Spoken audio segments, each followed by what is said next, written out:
Hello friends, welcome to the 13th part of the topic shear force and bending moment diagram. और पिछली बार हमने example number 2 देखा था and this time will start with example number 3। Draw shear force diagram and bending moment diagram for the following beam. ये beam हमें directly दिया गया है जिसमें एक यूडीएल है और एक पॉइंट लोड है, बट एक जो पार्ट है वो ओवर हैंगिंग है, मतलब सिंगल ओवर हैंगिंग बीम है ये। इसका शेयर फोर्स और बेंडिंग मोमेंट डायग्राम आज हम ड्रॉ करेंगे। 3 मीटर तक 40 kN/मीटर का यूडीएल है और एक 20 kN का पॉइंट लोड है। तो एज़ यूजुअल हम सबसे पहले तो इसका बीम रिएक्शंस फाइंड करेंगे। ए बी सी और डी नंबरिंग मैंने दिया है, ए बी सी और D. What you need to give, आप कोई भी दे सकते हैं। Reaction at point A vertical, क्योंकि सिंपल सपोर्ट है तो एक ही रिएक्शन आएगा। Reaction at point C vertical. Now we need to find this. तो क्या करेंगे, as usual taking moment at point A is equal to zero. Moment पे पॉइंट ए पे हम मोमेंट ज़ीरो लेंगे। Taking moment at A is equal to zero. Clockwise moment is equal to anti clockwise moment. तो A से हम अगर हम moment calculate करें तो क्लॉकवाइज दोनों लोडिंग क्लॉकवाइज जा रहे हैं। देखिए 40 और 20 दोनों। तो 40 kN/मीटर कितने मीटर में लग रहा है, 3 मीटर में। तो 40 × 3 ये हो गया फोर्स। और इसका परपेंडिकुलर डिस्टेंस जो है वो हो जाएगा ए से इसके सेंटर तक का, मतलब 1.5 मीटर। तो 40 × 3 हो गया फोर्स और 1.5 मीटर हो गया परपेंडिकुलर डिस्टेंस। क्लॉकवाइज है इसीलिए पॉजिटिव फ्रॉम ए, क्योंकि हम मोमेंट ले रहे हैं पॉइंट ए से। और दूसरा क्लॉकवाइज है 20 × 3 + 1 + 1, मतलब 20 × 5, ये भी क्लॉकवाइज है positive. Is equal to RCV into 4। RCV into 4 मतलब ये एंटी क्लॉकवाइज जा रहा है। तो ये हो जाएगा clockwise is equal to anti clockwise. RCV को सब्जेक्ट बना करके हम इसकी वैल्यू फाइंड कर सकते हैं, जो मुझे आया अभी 70 kN। फिर टोटल लोड में से अगर ये 70 kN निकाल दे तो हमें मिल जाएगा RAV। और टोटल लोड कितना है, total load minus RCV is equal to RAV। Total load कितना है, 40 × 3 + 20। 40 × 3 + 20 माइनस RAV 70, तो हो जाएगा 70 kN। मतलब RAV और RCV दोनों 70 kN है हमारे पास। इस तरह से हम बीम रिएक्शंस फाइंड कर सकते हैं। एक बार ये बीम रिएक्शन हमें मिल जाता है, उसके बाद हमारा स्टेप रहेगा calculation for shear force diagram. तो शेयर फोर्स है ALHS RHS, BLHS RHS, CLHS RHS और DLHS RHS। ये हमें सबसे पहले कर देना है। फिर यहाँ पे एक लाइन ड्रॉ करके लेफ्ट हैंड साइड देखेंगे ALHS के लिए कोई लोडिंग दिख नहीं रहा है तो ज़ीरो। ए राइट हैंड साइड पे ड्रॉ करेंगे लाइन, फिर लेफ्ट हैंड साइड देखेंगे तो सिर्फ एक ये RAV ही दिख रहा है और वो 70 kN ऊपर जा रहा है, सो पॉजिटिव।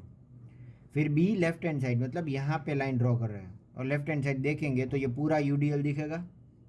तो इसका मतलब है 40 × 3 और ये नेगेटिव है +70, ये दोनों दिखेंगे। मतलब यहाँ से लेफ्ट हैंड साइड +70 - 40 × 3, ये हो गया +70 - 40 × 3। आंसर आया -50 kN। और बी RHS से भी वही दिखेगा। एक्सट्रीम लेफ्ट नेग्लिजिबल डिस्टेंस पे अगर हम लाइन ड्रॉ करेंगे और लेफ्ट हैंड साइड देखेंगे तो फिर से वही लोडिंग दिखाई देंगे। तो आंसर आएगा -50। फिर CLHS, मतलब सी के लेफ्ट हैंड साइड पे लाइन ड्रॉ करेंगे और लेफ्ट हैंड साइड देखेंगे तो फिर से वही दोनों लोड है तो -50। और सी के RHS जैसे ही हम जाते हैं तो और एक RCV ऐड हो जाता है, +70 - 40 × 3 +70। तो ये हो जाएगा -50 + 70 20 kN। और DLHS, मतलब डी के लेफ्ट हैंड साइड से वही दिखेगा, 1 2 और 3 लोडिंग दिखेंगे, आंसर आएगा 20 kN, वही आंसर। और जैसे ही हम डी के राइट हैंड साइड जाते हैं तो +20 और -20 हो जाएंगे इज इक्वल टू 0 kN। इस तरह से हमें शेयर फोर्स डायग्राम का जो एंड है वो 0 मिल जाएगा और we can verify that our answer is correct. और इसके बाद हम कैलकुलेट करेंगे बेंडिंग मोमेंट डायग्राम के लिए। तो bending moment at A B C और D, A B C और D, ये पहले तो हम कैलकुलेट कर ले। Right now we are not concern with E, जैसे कि हमने पिछले न्यूमेरिकल में किया था। E मतलब वो डिस्टेंस फाइंड करने के लिए था। Right now we are not concern about that. Bending moment at A, left hand side कुछ नहीं दिख रहा तो 0 kN/मीटर।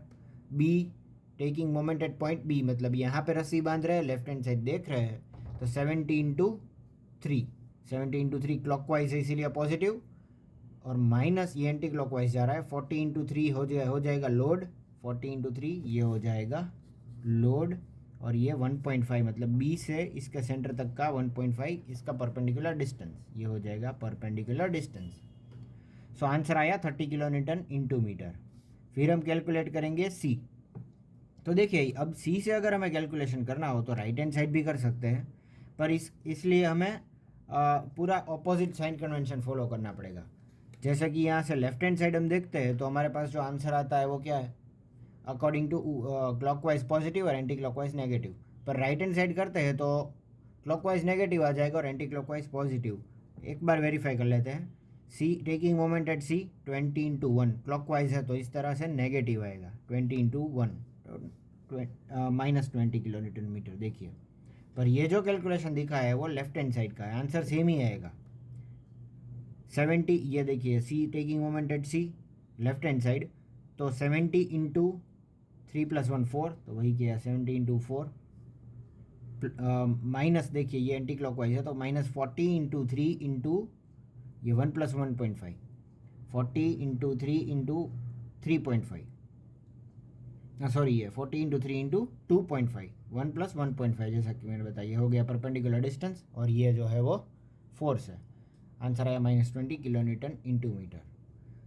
एंड सिमिलरली डी से लेफ्ट हैंड साइड कैलकुलेशन करने पे सभी एक ये 70 इंटू 5 आएगा, 3 + 1 + 1, और माइनस क्योंकि एंटी क्लॉकवाइज है 40 इंटू 3 इंटू 1 + 1 + 1.5 मतलब 3.5, प्लस RCV क्लॉकवाइज है तो 70 इंटू 1, तो हमें आंसर मिलेगा 0 किलो न्यूटन इंटू मीटर। तो एंड पे हमें एक्चुअली हर बार 0 ही मिलता है, ये हो गया वेरीफाई। तो इस तरह से हमें बेंडिंग मोमेंट और शियर फोर्स डायग्राम की सभी वैल्यूज़ मिल गई, जो हम यहाँ पे प्लॉट कर देंगे।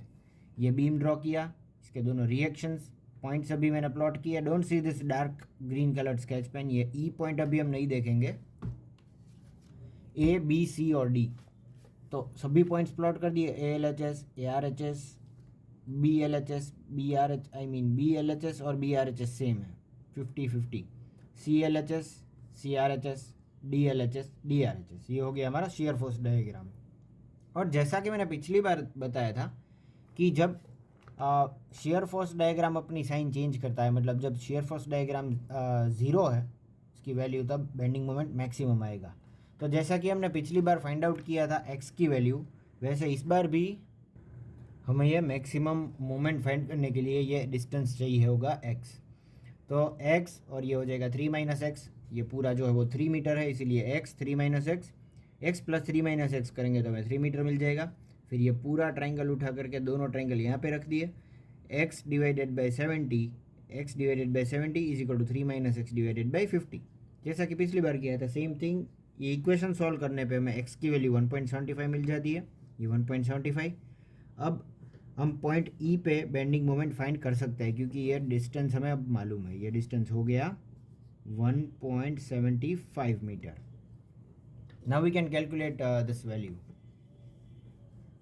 सो 70 taking moment at point E, देखिए moment at point E = 70 into 1.75, 70 into 1.75, clockwise है तो पॉजिटिव, माइनस ये 40 किलो न्यूटन पर मीटर हमें इतने में ही लेना है क्योंकि ई से लेफ्ट हैंड साइड, 40 इंटू 1.75, ये हो गया लोड, और इसका परपेंडिकुलर डिस्टेंस है 1.75 डिवाइडेड बाई 2, दिस मच, ये परपेंडिकुलर डिस्टेंस है, = 61.25 किलो न्यूटन मीटर।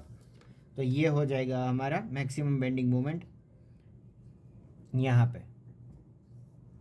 और अब हम बेंडिंग मोमेंट डायग्राम ही प्लॉट कर देते हैं। बेंडिंग मोमेंट एट A, फिर E मिल गया, फिर B 30 है, फिर C और फिर D।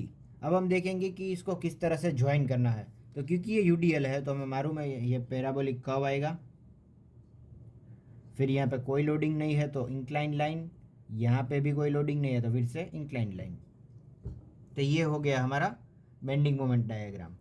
पर देखिए जब हमें बेंडिंग मोमेंट डायग्राम में पॉइंट ऑफ कॉन्ट्राफ्लेक्सर यानी कि उसकी साइन जब पॉजिटिव टू नेगेटिव या फिर नेगेटिव टू पॉजिटिव चेंज होती है, मतलब जहाँ पे बेंडिंग मोमेंट 0 है तो वो पॉइंट ऑफ कॉन्ट्राफ्लेक्चर की डायरेक्शन भी हमें फाइंड करनी है, मतलब उसका लोकेशन क्या है, क्योंकि हम जानते हैं इसका सिग्निफिकेंस क्या है, वहाँ उस पॉइंट पे हमें मैक्सिमम स्टील प्रोवाइड करना है। तो इसीलिए इसका मतलब डिस्टेंस हमें फाइंड आउट करना है। ये पॉइंट मैंने पी दे दिया, तो ये पी सपोज़ यहाँ कहीं पे है, तो ये पी का हमें मतलब डिस्टेंस नहीं मालूम, एग्जैक्ट डिस्टेंस, तो इसलिए हम क्या करेंगे, फिर से ये एक्स और 1 माइनस एक्स कर देंगे।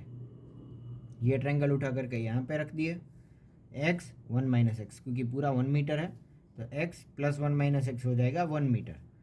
तो x divided by 30 is equal to 1 minus x divided by 20।